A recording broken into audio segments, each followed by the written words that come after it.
Hello, I'm Jennifer Day, founder of Applied Emotional Mastery, author of several best-selling books for parents, and creator of Forever Parents, a 6-module online course to help you successfully co-parent together while living apart. Today, I'm going to give you 6 tips to help you navigate your way towards a more amicable and collaborative parenting arrangement and to reduce the impact of your divorce or separation on your kids. I know what it's like to go through a divorce, having been through a couple myself while parenting. I've also been the child myself, experiencing parents separating, so I do know what that feels like too. And for the last nearly 2 decades, I've worked with dozens of parents to help them navigate their way through this difficult transition. The often intense stress of divorce means parents have to focus on adjusting to your own changed circumstances, as well as coping with often tumultuous emotions. It's enough for any human being to deal with and would distract the best of us from being fully present as parents. It's really hard to keep everything in perspective, let alone stay clear enough to know how best to handle things for the children. So that's where we come in. Forever Parents helps you get clear and move in the direction that will ensure the best possible outcome for your kids and for you. Because a family doesn't end with a divorce or separation. The end of a relationship or marriage is not the end of parenting. The good news is that an unsuccessful marriage does not need to mean an unsuccessful parenting relationship. Although divorce or the end of a relationship usually involves pain and feelings of anger and resentment between the adults, these feelings need not, indeed shouldn't, involve the children. Although such emotions can be difficult to work out, and may even sometimes need professional help, they'll probably not last forever. However, being the parents of your children will. So Forever Parents is here to help you navigate through these difficult times because you are parents forever. We're here to help you make the best of it all. Okay, so let's get down to the tips. The very first tip I can give you is this: place your child's well-being before your own. Remember, your child or children are not responsible for your difficulties or your split.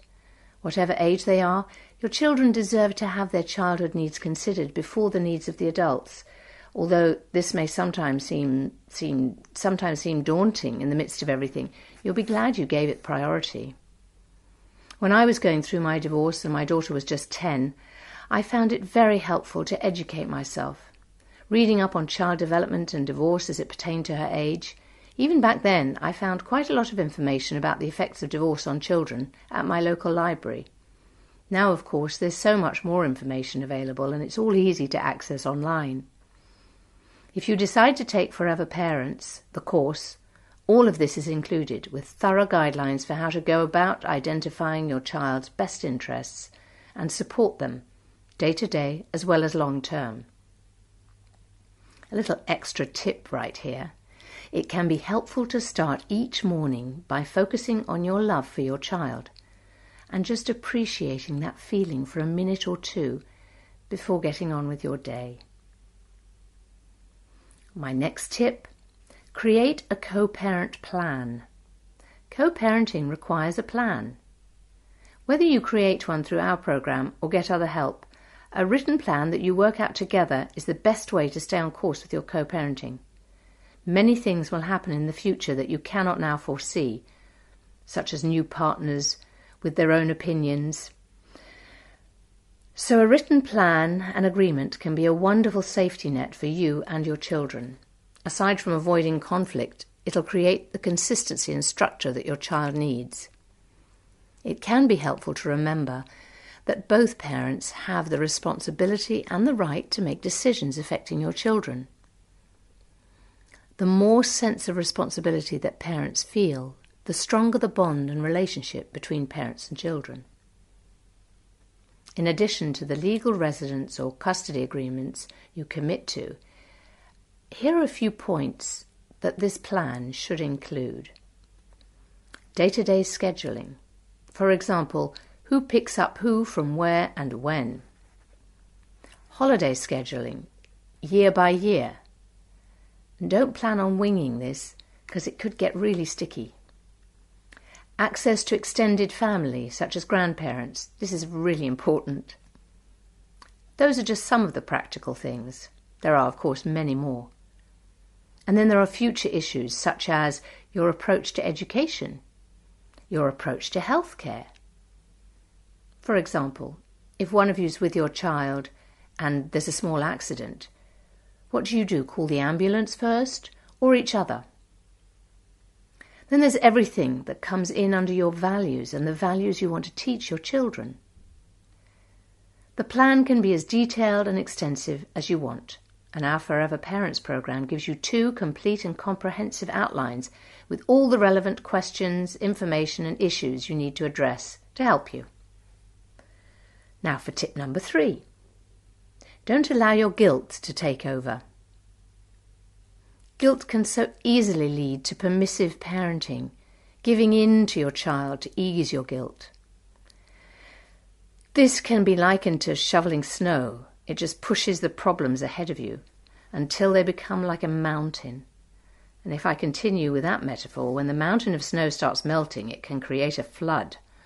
Likewise, as your children become young adults and start to need reins loosening, if you haven't had real reins in the first place, this process of gradual transition can be a horrible and chaotic experience for all parties. So first rule of thumb, stick to your normal structure, boundaries and consequences. Which takes me to tip number 4. Manage your stress, your own stress first. Seeing their parents manage their stress well is the way your children will learn to do it for themselves. Don't be afraid to let them see you taking care of yourself. Let them know that that's what you're doing, whether it's going for a run, getting a massage, or just putting your feet up for a bit. Our Forever Parents course gives you a lot of help with this, practical tools and techniques that make a real difference, reducing stress for you and your children. So that takes me to tip number 5. Don't let your children see you arguing, especially about them. This will just make an already difficult situation worse for them, increasing any feelings of self-blame or conflicting loyalties they may already be experiencing. It's worth noting that studies show it's the conflict between parents that creates trauma for the child, not necessarily the actual divorce itself. So last but not least, tip number 6, give lots of love and affection to your children. I like to say 10 cuddles a day go a long, long way. So on that note, I'll say goodbye. And if you want to know more about Forever Parents, the online course to help you parent together while living apart, just click the link. Until next time, take care.